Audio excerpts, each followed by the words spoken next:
Hello, this is Amos Brown. Uh, I'm about to leave. I got to go and make some additional money. I have multiple streams of income, and nowadays it's not only a necessity, it's actually critical in order to survive in this economy.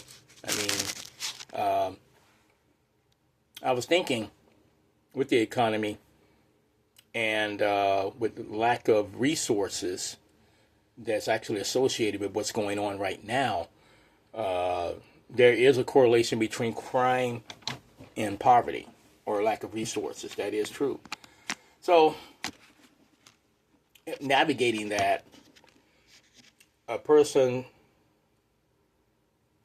need to, and I would say it's critical, that you need to take precautions on protecting yourself against crime or violent crime, because it's going up. In the Cincinnati area, the violent crime has gone up in the downtown area, which that area was actually renovated, and it's a business district now. Really nice. But the crime rate is going up because you have a more people that's affluent and people that are in poverty in the same area. And that's not a good mix. Okay? So what do you do to defend yourself against someone that's actually trying to rob you or even do worse? I would say taking self-defense courses. Now, some people have seen my videos, and you can leave a comment whether it's good or negative, or give me, well, if it's a negative comment, I would expect to be at a point where actually I can learn something from it, okay? No wisecracks, just say, hey, I think you should do this or that. And this is how we grow. You know, iron sharpens iron. But however, in making those videos, I've been training in martial arts for a long, long time.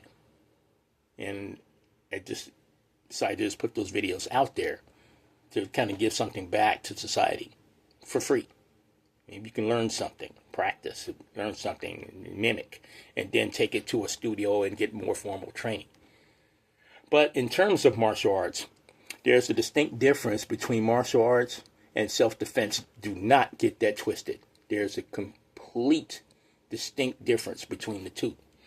And there's been cases where martial artists have tried to apply that out on the streets and failed miserably. And most of the reason why is because, and I throw MMA in there and also in that.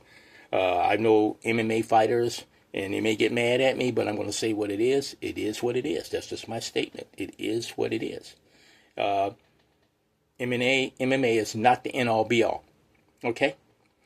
I have over 35 years of training in martial arts, in different styles of martial arts. Everything from Muay Thai, Jiu-Jitsu, Tang Soo Do, knife fighting, Aikido, everything.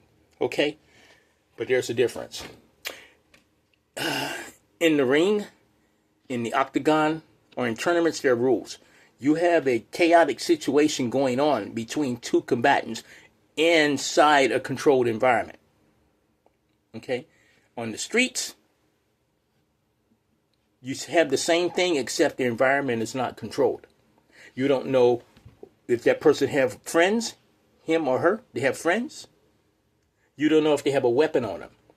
They could have a knife. They could have a club. They could have a blunt object. They could even have a handgun or a gun. How will you defend against that? I'll tell you this. A person with a knife negates all your 30, 40 years of martial arts training. They are an instant black belt with that knife. How would you defend against that?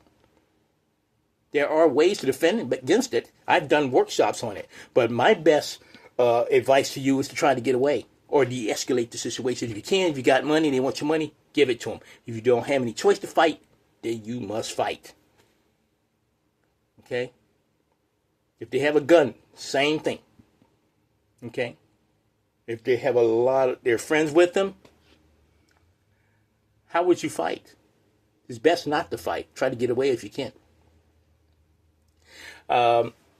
I see the crime rate is going up, and people do things out of desperation. Then you have a series of psychopaths that's running around here that don't care about shit. And so I see people there that's trained, and they think they walk around with this false bravado and walk around with this false sense of security that you can defeat everyone or anyone. No, you can't. All martial arts and self-defense does is increase the odds of you surviving the encounter, or maybe even winning it, but more so surviving the encounter. Okay? So get this out of your head, thinking that you're Superman or Supergirl, because you're not. The thing is try to de-escalate it if you can. In martial arts, you see people doing katas, you see people doing demonstration, it just flows just like water. But on the streets, it don't go that way. It's messy. It don't go the way you want. A hip toss don't go the way it does on the streets as you see inside a gym or a dojo. It doesn't. And I can